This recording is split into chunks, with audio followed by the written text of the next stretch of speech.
उन 100 कुओं में से पहला कुआं है जिन्हें हम इस वीडियो में बनाने वाले हैं। पानी पानी पानी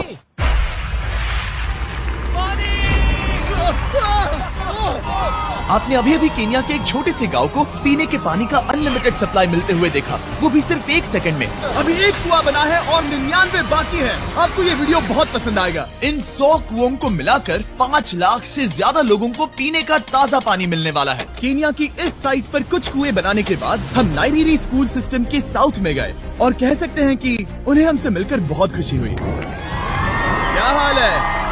मैंने ऐसा नहीं सोचा था। स्वागत के लिए शुक्रिया, बहुत बहुत शुक्रिया दोस्तों। हमारे आने पर इस गांव ने हमारा जोरों से स्वागत किया और नोलन इसमें थोड़ा खो गया। नोलन जैसा अजीब इंसान मैंने कभी नहीं देखा और ये मेरी गलती नहीं है। और फिर वहाँ का स्कूल देखने के बाद ये रहे हमारे मेहमान। क्या हाल है? दिन अच्छा बीत रहा है ना? सबसे मिलकर अच्छा लगा।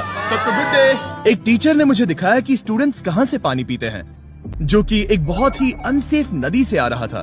तो आपके स्टूडेंट्स यहीं से पानी पीते हैं? हाँ ये बुरी बात है। हाँ, स्टूडेंट्स हमेशा डायरिया जैसी बीमारी, टाइफाइड जैसी बीमारी की कंप्लेंट्स करते हैं क्योंकि वो ऐसा पानी पीते हैं। तो हाँ। हम कोशिश करते हैं, पर देख रहे हो ना, अब क्या कहा जाए। पर क्या करे, जिंदगी तो जीनी ही है और पानी तो सबको चाहिए होता है। जाहिर है कि इनकी हालत सच में बहुत खराब है।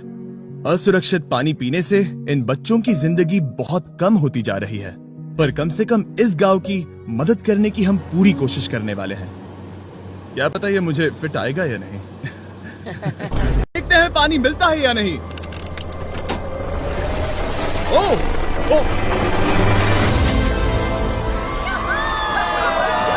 बारिश हो रही है, क्या नजारा है। पानी जमीन से बाहर आने के बाद उसे ऐसे बैरल्स में इकट्ठा किया गया और बैरल्स को वाटर टावर्स पर लगाने के बाद आसपास के गांव के लोगों के पास सिर्फ पीने के लिए साफ पानी ही नहीं था, पर एक प्रेशराइज्ड वाटर सोर्स भी था, जिसका मतलब है कि लॉन्ड्री के लिए सुरक्षित पानी भी मिलेगा। और खींचो। मुझे बताओ ये नोलन की मॉम से कितना हैवी है? नोलन की मॉम से दुगना। ओह गॉड। मैं तुम्हें यहाँ से धकेल दूंगा। ठीक है, इसे अब यहाँ रख दो।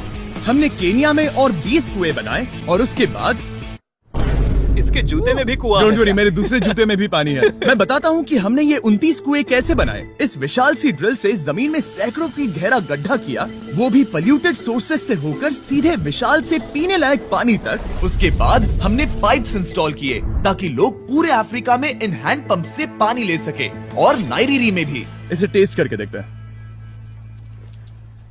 पानी जैसा है। मुझे इस 5 गैलन ड्रम को भरने के लिए 5 मिनट लगे। इससे एक दिन में कितना पानी मिल सकता है? 3600 गैलन एक दिन में। ये न केवल स्कूल के 400 बच्चों को कवर करेगा, बल्कि स्कूल के आसपास के गांव वाले भी इसका अच्छे से इस्तेमाल कर सकते हैं। पानी के लिए शुक्रिया आपका। कोई बात नहीं। ये पंप नॉन स्टॉप 30 सालों तक चल सकता है। आपको लग रहा होगा कि इस तरह का बड़ा काम करने के लिए एक बड़े गवर्नमेंट की जरूरत पड़ेगी, पर ये सच नहीं है। ये प्रॉब्लम सुलझाना बिल्कुल मुमकिन है और ऐसी चीजें करने के लिए इंसानियत को आगे आना ही चाहिए। आपकी कामयाबी का राज क्या है? सच कहूँ तो ऐसा कुछ खोजो जो तुम्हें करना पसंद है, उसे लंबे समय तक करो और तुम्हें कामयाबी जरूर मिलेगी। मैं इसे बहुत करीब लाने वाला हूँ, देख रहे हो? मजेदार है ना? जरा ऊपर देखो, वो रिकॉर्ड कर रहा है। ठीक है, मैं इसे करीब लाने वाला हूँ। ठीक है। हाँ, तुम खुद को देख सकते हो। हम इस गांव के लिए भी कुआं बना पाए, इस गांव के लिए भी और इन दूसरे 12 गांवों के लिए भी। और जब हम ये पंप्स लगा रहे थे, तब हमने यहाँ के एक स्कूल को नए कंप्यूटर से अपग्रेड भी कर दिया। बच्चों को ये कैसा लगा? उन्हें शुक्रिया, सच उन्हें में ये बहुत पसंद आया। खुशी है कि सब ठीक से हो गया। हमने क्लासरूम्स में नया फर्नीचर भी लगाया, उसके साथ कुछ शेल्व्स नई बुक्स के साथ, और सभी स्टूडेंट्स को एक फुटबॉल भी दिया। थैंक यू मिस्टर बीस, थैंक यू। यहाँ तक कि सभी क्लासरूम्स में नए व्हाइट बोर्ड्स और प्रोजेक्टर्स भी लगाए। आप सबको ये प्रोजेक्टर पसंद आया? जब हम 45वें कुएं की साइट पर गए, तब एहसास हुआ कि वहाँ का हाल और भी बुरा है। जब भी उन्हें पानी की जरूरत पड़ती थी, तब उन्हें जंगल से 1 मील खतरनाक रास्ता तय करके जाना पड़ता था, जो एक विशाल सी पहाड़ी से जाता है। मैं जल्दी उठता हूँ, लगभग सुबह 4 बजे, ताकि मैं स्कूल के लिए पानी ला सकूँ। यहाँ से पानी निकालना सेफ नहीं है। ये जगह बहुत स्लिपरी है, जिससे किसी को चोट लग सकती है। हमने उनके कुएं पर काम करना शुरू किया, तब उन्होंने मुझे दिखाया कि वो पानी कहाँ से निकालते थे। आपको दिन में ऐसे कितने चक्कर लगाने पड़ते हैं? 2 बार। दिन में 2 बार? ओह वाह, तो एक आम स्टूडेंट ऐसा ही कुछ ले जाता है? ओह गॉड, अगर 200 स्टूडेंट्स ऐसा रोज करते हैं तो ये कितना मुश्किल होगा? बहुत मुश्किल हो सकता है। ओह गॉड, ये ढलान तो बहुत बढ़िया है। अरे यार, ये ढलान तो रुकने का नाम ही नहीं ले रही। हर रोज मैं सच में दंग रह गया कि ये चढ़ाई कितनी मुश्किल थी। ये सब इतना कुछ करते हैं ताकि वो यहाँ तक पहुँच सके जहाँ इन्हें साफ पीने का पानी मिल सके। आमतौर पर आप पानी यहीं से लेते हो? हाँ। और पानी भरने के बाद ये जग्स लगभग 18 किलो तक हो जाते हैं, जो इन बच्चों के लिए पहाड़ियों से ले जाने के लिए बहुत मुश्किल है। लेडीज आराम से ये 2 उठा सकती ओह, हैं। तो मैं अभी जरूर ले जा पाऊंगा। और एक बार हमने जग्स भर लिए, उसके बाद वक्त था वापस ऊपर जाने का। जल्दी करो, चलते हैं। इससे तो पसीना भी नहीं आ रहा है। मैं ले लूंगा। और अब घंटों तक असुरक्षित पानी को इकट्ठा करने के बजाय उनका नया पंप स्कूल के बस 10 फीट दूर था। तो अब ये यहाँ से पानी ले सकते हैं। बहुत थक गया हूँ। और फिर हम गए हमारे अगले गांव में, जहां हमने बनाया हमारा 46वां कुआं। पर हमें एक प्रॉब्लम से गुजरना पड़ा। हमने देखा कि ये गांव आधे से बटा हुआ है, वो भी इस खतरनाक सी नदी से। ये अभी इतनी खतरनाक नहीं लगेगी, पर जब बारिश का मौसम आता है, पानी ऊपर तक आकर इस पुल को पूरी तरह से निगल लेता है। और ये पुल इसलिए इतना जरूरी है क्योंकि वहाँ जो गांव है, वहीं पर सभी हॉस्पिटल्स और स्कूल्स हैं, इसलिए यहाँ से रोज गुजरना पड़ता है। ये खतरनाक है, लेकिन इस पुल के अलावा इनके पास और कोई ऑप्शन नहीं है। जब ये नदी उफान पर होती है तो ये किसी को भी बहा ले जाती है, लोग, स्टूडेंट्स, यहाँ तक कि जानवर भी। हाल ही में इस नदी को क्रॉस करने की कोशिश में हमने 3 लोगों को खो दिया। इस तरह किसी की जान जाना पागलपन है और हम इसे स्वीकार नहीं कर सकते। और जिस पल हमने इस बारे में सुना, तब हमें मदद करनी ही पड़ी। तो पंप तक जाने वाले पुल को जब हमने ठीक करना शुरू किया, तब हमने केन्या से 2000 मील दूर जिम्बाब्वे देश का भी सफर तय किया। अफ्रीका में आए 1 हफ्ते से ज्यादा हो गया है और अब भी कई पंप्स लगाने बाकी है। तुम में से बदबू आ रही पर है। मैंने सुबह ही शावर लिया था। बात होते ही मैं हाथ नीचे ले लूंगा।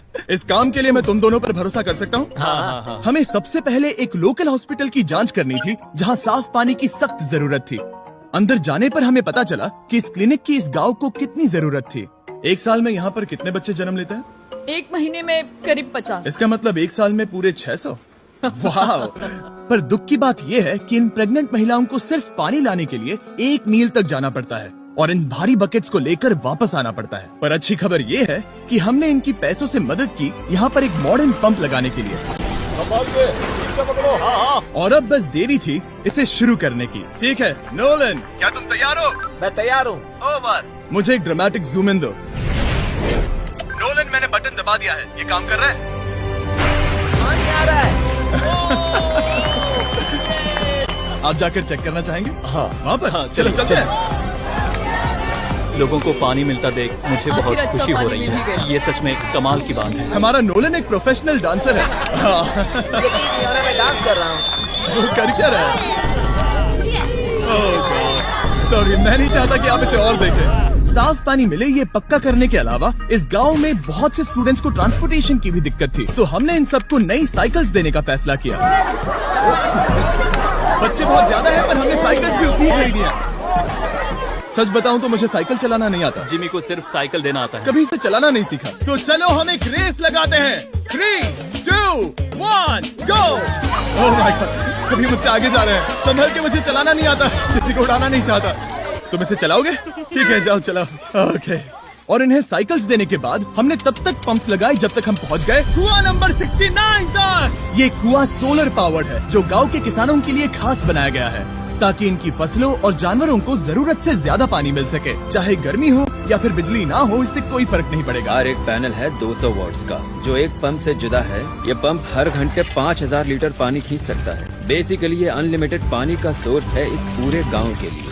ये बहुत बढ़िया है। और जिम्बाब्वे छोड़ने के बाद हम चाहते थे कि अफ्रीका की सभी कम्युनिटीज को पानी मिलता रहे, इसलिए हमने और कुछ पंप्स बनाए युगांडा में, सोमालिया में और कैमरून में। कैमरून में हमने क्या क्या किया ये देखने के लिए फिलैंथ्रोपी चैनल पर हम जल्द ही एक वीडियो अपलोड करने वाले हैं। इन गाँव में वक्त बिताने पर मुझे एहसास हुआ कि पंप्स लगाना कितना जरूरी होता है। कैसे ये खेती को पानी देते हैं, भूखे का पेट भरते हैं, कैसे ये हॉस्पिटल्स को साफ सुथरा रखते हैं, और सबसे जरूरी कैसे ये आने वाले पीढ़ी के बच्चों के लिए लंबी और हेल्दी जिंदगी जीने में मदद करते हैं, और इससे कम्युनिटीज का भविष्य भी सेफ हम होता है। बहुत समय से इंतजार कर रहे हैं साफ पानी के लिए। Water is life. और कुछ लोकल लोगों की मदद से हमने आखिरकार ये पुल पूरा कर ही लिया, जिसे ये कम्युनिटी अगले 100 सालों तक इस्तेमाल कर सकती है। कई जिंदगियां बचेगी, परिवार एक साथ आएंगे, परेशानियां चली जाएंगी। इस वीडियो में हमने जो 100 पंप्स लगाए हैं वो कई जिंदगियां बदल देंगी, पर ये काफी नहीं है।